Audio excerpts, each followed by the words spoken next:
I, a 26-year-old woman, was set to be married last week.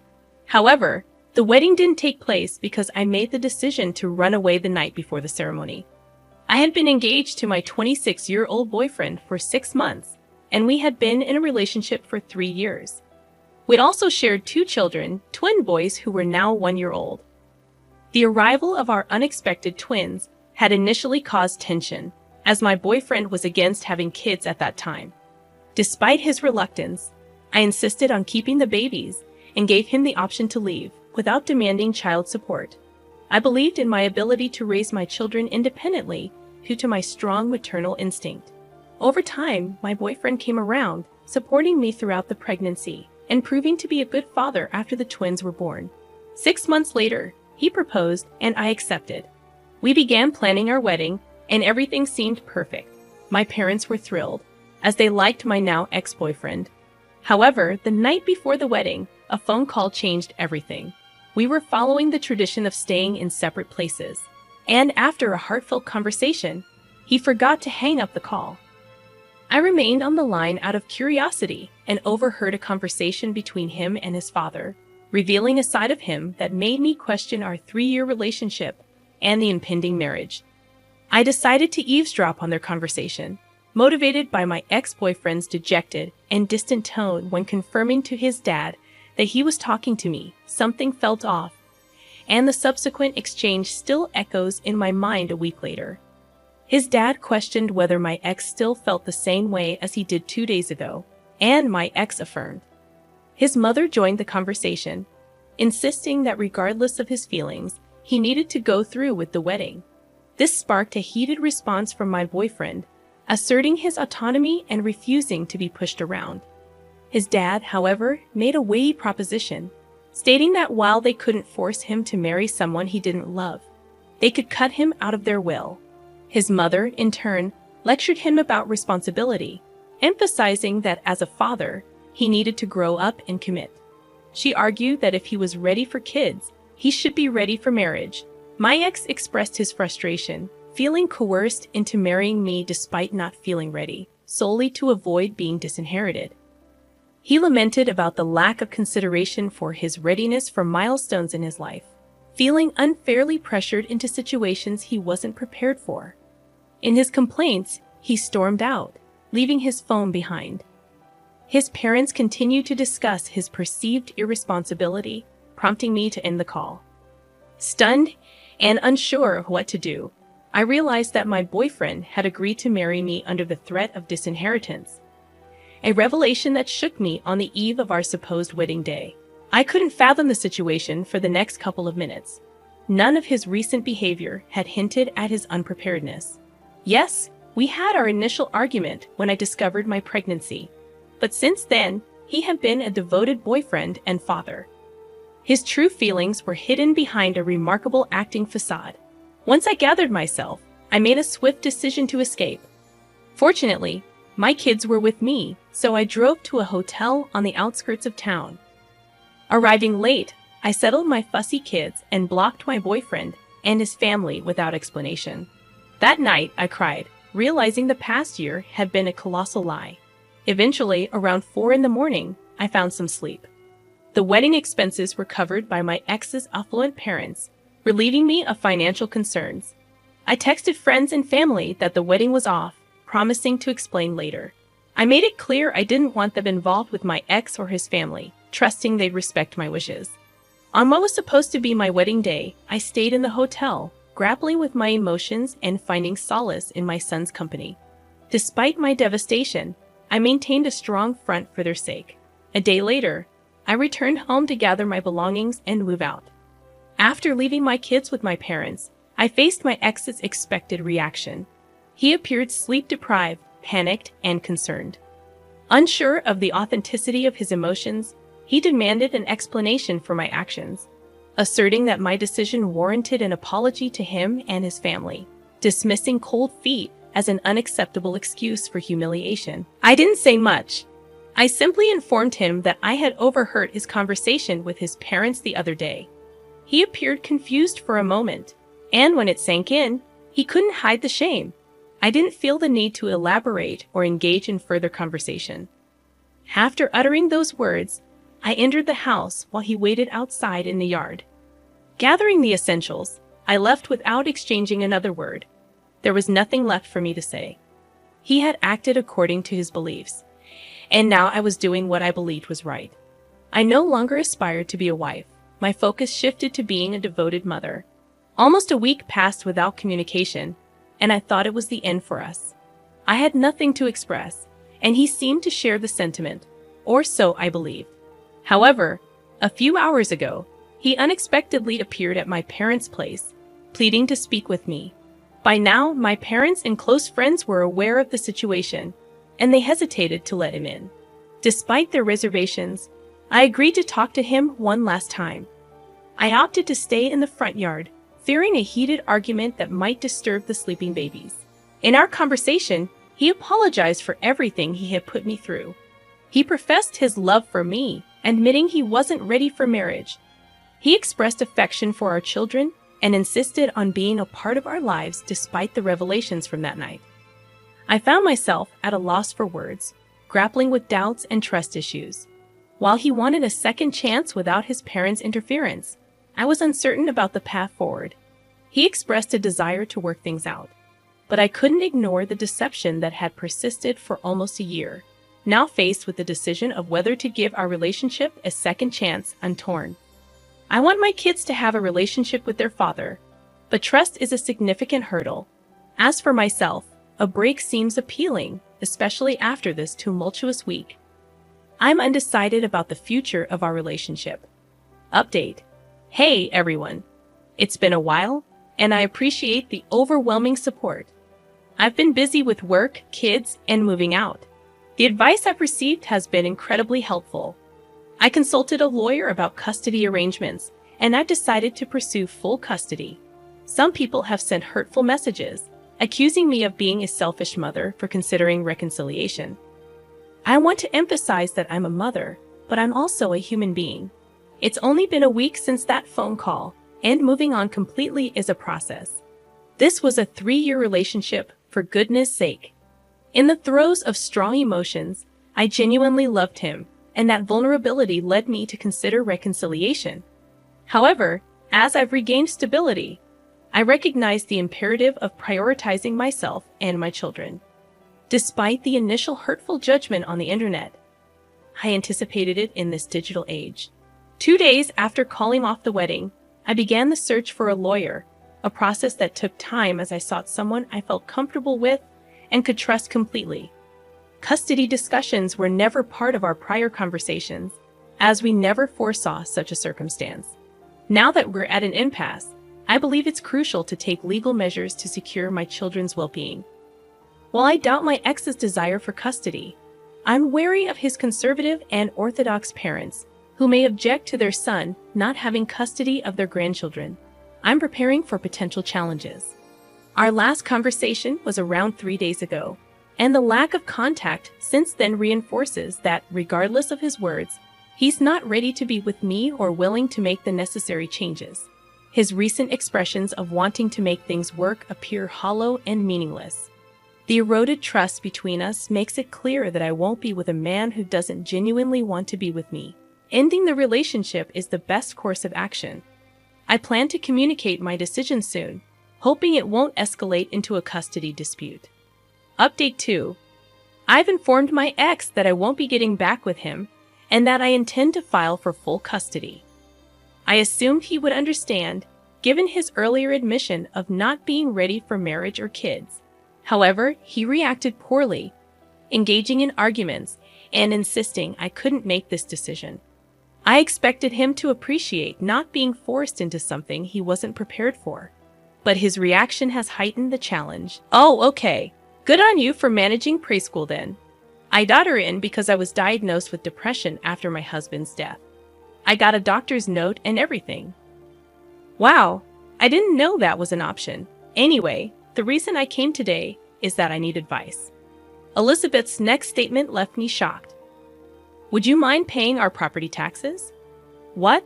What property taxes? Where is this coming from? We don't have money to pay property taxes. Why would you think we'd pay it for you? You said we could ask you for anything, didn't you? Well, yes, but plus you guys were the ones who insisted we live on that land. We never insisted. Regardless, property taxes for that land are higher than other places, and it's really causing us problems. Why don't you just work a bit and pay yourself? I can't work. I've even got Emily in preschool based on the excuse that I can't work due to mental illness. That's not our problem. Please, if we can't pay the property tax, we won't be able to live in that house. Look, I don't know all the details, so I'll discuss it with Robert when he gets home. Please do. After showing up out of the blue and making such an unexpected request, Elizabeth left. When Robert got home, I told him about Elizabeth's sudden visit and her asking us to pay property taxes. Of course, Robert was surprised, but he was also angered by her audacity. A few weeks later, we invited Elizabeth over to our house to discuss something important. We timed it so that her daughter, Emily, was at preschool, allowing the three of us to talk. Elizabeth arrived in a good mood. She probably thought we were going to help her with her property taxes. Robert, it's been a while, Elizabeth greeted. You seem well. I heard from Jennifer, but let's hear it from you. What do you want to talk about? Well, I hate to be a bother, but I came to ask for help with the property taxes, she admitted. Why can't you pay them yourself? Is there a reason? I'm still dealing with emotional stress and can't work. With a young child, I just don't have the money for the taxes. So, you can't handle unexpected expenses. Exactly. The property taxes are way too high. After all, it was you guys who decided we should buy that house on that land, so it's your responsibility to help us out. Why? You had the money in the first place. I'm a single mom, and it's tough. Survivor's benefits alone don't cut it. I'm barely making ends meet and can't handle sudden expenses like taxes. You're lying about not having money, Robert retorted. I'm not. I lost a breadwinning husband. Are you out of touch with reality? If you think I don't know anything, Robert said something rather cryptic. Hearing those words, Elizabeth's expression changed slightly. Whoa, you're scaring me, Robert. You're getting more than just survivor benefits, aren't you? What are you talking about? That's all I get, she defended. It's pointless to lie. I know everything. You're getting money from life insurance too. Elizabeth remained silent. My brother had life insurance, you know. He was insured for about $1,000 a month until about age 60. So, as his wife, it's my right to receive that money. You have no right to question me. But you do get a good amount of money every month with survivor's benefits and the insurance money, don't you? It's still not enough for everyday living. We have a mortgage. You've paid off the mortgage, haven't you? Don't you also get various other forms of assistance? How do you know all this? My brother consulted with me about everything, especially financial matters. So, I know it all. I see.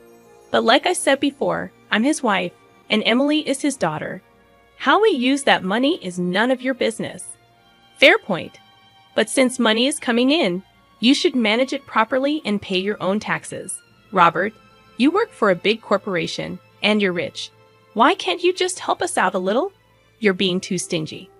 Elizabeth still seemed unconvinced, listening to this conversation. I finally understood why Elizabeth, even after losing her husband, continued to live lavishly without working.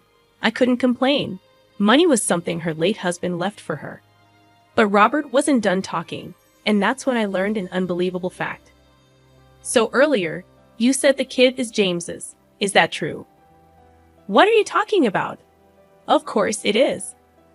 Well, that's good because if it's not, we have a big problem. Isn't that quite rude? I just lost my husband. Don't start accusing me of things. I, who had been silently listening, quickly interjected. That's crossing the line, man. But Robert continued. You see, my brother consulted me when he found out about their pregnancy. What about him? He said that judging by the due date, there's no way the child could be his. What do you mean? He was always on an extended business trip and hadn't been home during that time. He was worried that the child might not be his. That's absurd. I thought so too initially. James said there was no evidence of an affair. Then he passed away before we could gather any. So it was a misunderstanding, right? After James was gone, I couldn't shake off the thought. So I investigated. What? Whether you had been unfaithful. My jaw dropped next to me in a state of shock from this newfound information. Robert continued speaking to Elizabeth. I was planning to take my time gathering evidence, but since you came to our home, I hurried my investigation. And what did you find?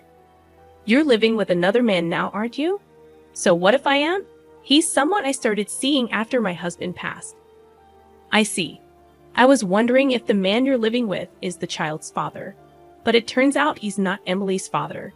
It's your brother, H. Do you have any proof? Sorry to say, I approached Emily and the man at the park and got a single hair strand from their clothing. That's creepy. I do feel a bit guilty, but it's for my brother. And what did you do with it? James is no longer with us. So I submitted the hair, along with mine, for a DNA test. According to Robert, even if it's not from the father, a close relative can provide enough genetic information for a paternity test. Robert went on. The test showed that Emily is not James's child. Elizabeth looked down, unable to speak. Then she finally spoke, almost in a whisper. So what does that mean? It's heartbreaking for James. Speaking ill of the dead accomplishes nothing, maybe. But since my brother can't find justice, I plan to file a lawsuit against you and your lover for damages. What are you talking about? We're getting married soon. Oh, really? Well, that makes things easier. Since the house is already paid off, you should just sell it. Then you can use that money to pay for both your compensations. Why should I? If you can afford the compensation, you're welcome to stay. But your fiancé doesn't work right. How do you know that? You can get by without working now, but that changes when you're married. It's none of your business. The conversation was far from over, and an angry Elizabeth tried to leave. Robert spoke up. I'll handle the property taxes for you. I'll also start the process for selling the house. Angry, Elizabeth stormed off and eventually sold the house, just as Robert suggested. The house sold quickly due to its desirable location and being relatively new. Elizabeth paid the compensation with the money from the sale. Apparently, Elizabeth and her man got married. But because of that, she would no longer receive the survivor's benefits she had been getting due to her husband's passing. Ignorant Elizabeth had no clue about this. She bought a cheap used house with the money from the sale. No longer a single mom, her financial aid dried up, as did the survivor's benefits. Both Elizabeth and her new husband had to start working. Elizabeth, once a spender on fashion and beauty, marked the start of a tougher life. Her husband couldn't keep a job, and the marriage soon fell apart. Elizabeth was back to being a single mom, but now with no financial aid coming in, she had to work desperately to make ends meet. For us, the storm has passed, and our peaceful days have returned. We were even blessed with a child we had longed for. I can't wait to meet the child that I will have with my beloved Robert. We will give our child the middle name of my late brother-in-law, ensuring that his memory will always be with us. In my second update, I confronted my ex, expressing my decision not to reconcile and notifying him of my intention to file for full custody. I anticipated he would understand, considering his previous admission of not being ready for marriage or kids. I believed he should have felt grateful that I wasn't pushing him into an unprepared role. However, he reacted poorly, engaging in arguments and insisting I couldn't do this to him. He suggested that breaking up was acceptable, but taking his kids away wasn't. This argument might have made sense in a typical relationship, but our circumstances were far from ordinary. As you already know, my ex had initially opposed having kids, and until a week ago, he wasn't ready to be a father. Suddenly, he was fiercely fighting for custody, raising suspicions of external influence, likely from his controlling parents. During our argument at a restaurant, I attempted to calm him down, embarrassed by the scene he was causing. In an effort to avoid a protracted custody battle that I couldn't afford financially or energetically, I sought a rational conversation. I knew his parents could afford top-notch lawyers, potentially dragging out the legal process. My approach was to reason with him and hope he wouldn't contest custody. I reminded him of his previous stance on not being ready for kids until a week ago, asserting that my proposed arrangement was in the best interest of all involved. I suggested he could live his life unburdened by marriage and kids, while I took care of our children. However, he claimed to have changed his mind, asserting he was now ready to be a father. This sudden shift seemed suspicious, leading me to inquire further. He admitted that his parents pressured him to fight for custody after they learned about the canceled wedding. They accepted that I wouldn't marry him but insisted on joint custody to retain a connection with their grandchildren. Threatened with disinheritance, he begged me to agree to joint custody, but I was disgusted and chose to leave. I couldn't fathom that once again, he was succumbing to his parents' influence, even when I had given him an easy way out. He didn't want to be a father or commit to me. His primary concern was his parents' wealth, driving him to such lengths. If his sole focus was their money, I didn't want him anywhere near our kids. They deserved better. Rejecting child support, I made it clear I didn't want him involved with me or my children. His lack of backbone, willing to do anything to stay in his parents' good graces, was disappointing but unsurprising. Since then, I've blocked him everywhere, refusing to engage in any communication. His last message proposed a joint custody agreement with the promise of splitting his inheritance once his parents passed away, an absurd suggestion that revealed his true priorities. Falling for a spoiled individual was my mistake, as a self-made woman who worked hard for everything. Despite his initial efforts to change, it became evident that he was a skilled actor who had deceived me for 3 years. Now, I see him for who he truly is, and I have no interest in exploring more about him. I am done and content with raising my kids on my own. No father is better than one who rejects fatherhood. I am confident that I made the right decision, hoping he comes to his senses and terminates his parental rights rather than dragging this into a prolonged custody battle. I'll continue praying. Update 3. Hello, everyone. It's been a while, and I'm here to share some good news. Although it's been a lengthy period since the last update, I've been occupied. First and foremost, my babies and I have moved into a smaller apartment that I can now call mine. Unlike the house I shared with my ex, this place is near my parents' house, so my parents can visit occasionally to keep an eye on the kids. Additionally, I've hired a full-time nanny to assist me because I can't afford to stop working. I consider myself incredibly fortunate to be able to afford such help right now. Financially, my parents are providing support, and I am immensely grateful for their assistance. None of us saw this situation coming, but they're doing their best, and I'm truly appreciative of having such loving and supportive parents. Now, onto the part I know people are curious about, my ex. Well, he has officially signed away his parental rights. I can't pinpoint exactly what prompted this change, but my best guess is that he decided to stand up to his parents, or perhaps they finally relented. According to a friend, he has moved out of his previous residence, indicating a shift in his circumstances. He apologized to me once again and expressed a desire to offer financial compensation. However, I declined, as I had no intention of accepting money from my ex-boyfriend. Despite potential criticism for this decision, I remain steadfast. While I've forgiven him, it doesn't mean I have to accept any form of compensation. I simply want to move on, and with my parents' support, we are fully capable of raising my kids without his involvement. I conveyed to him that it was okay, but requested no further contact, a boundary he has respected so far. Currently, my focus is solely on my kids, striving to provide them with the best life possible. I have no time for sadness or anger towards my ex. My energy is devoted to being the best mother I can be for my children. That's the update for now, and stay tuned for more stories from Argo Relationships. Second story. My name is Jennifer, and I'm married to Robert. Robert has a younger brother named James, who is 3 years younger than him. The woman James brought home as his future wife, Elizabeth, turned out to be surprisingly inappropriate. "Hey, I'm getting married," James said with genuine happiness, introducing us to his fiancé. "Hi, I'm Elizabeth. Nice to meet you." Elizabeth was a flashy dresser adorned in designer brands.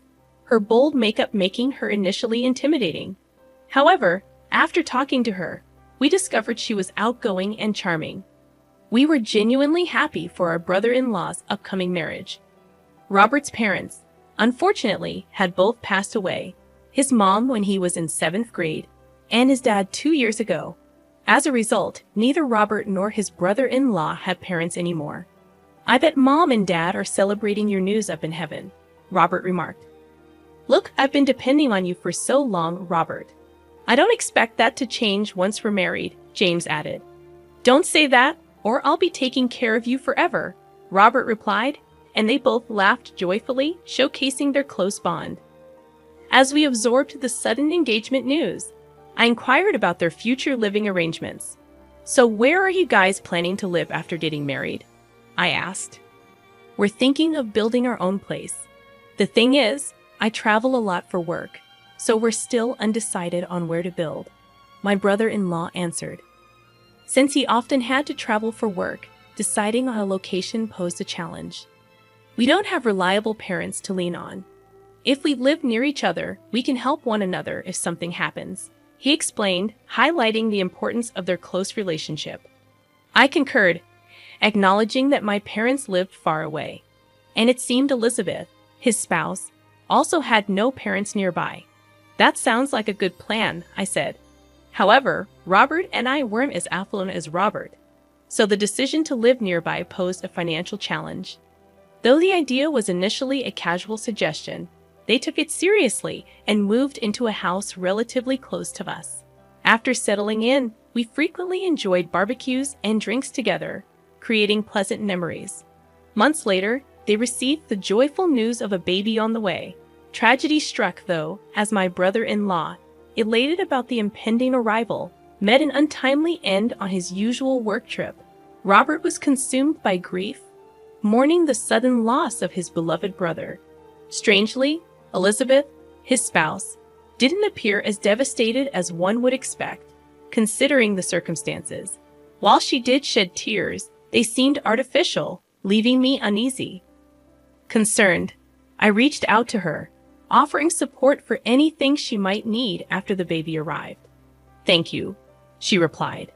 But that was the last we saw of Elizabeth. Months later, a birth announcement arrived, prompting us to visit. However, she claimed to be too busy to invite us in, so we left the gift at the door and returned home, bewildered by the inability to see the baby. Our distrust toward Elizabeth grew as she consistently avoided us, citing business whenever we tried to connect. A year passed since my brother-in-law's death when, out of the blue, Elizabeth showed up at our house. "It's been a while, Jennifer. Long time no see. How have you been?" she greeted.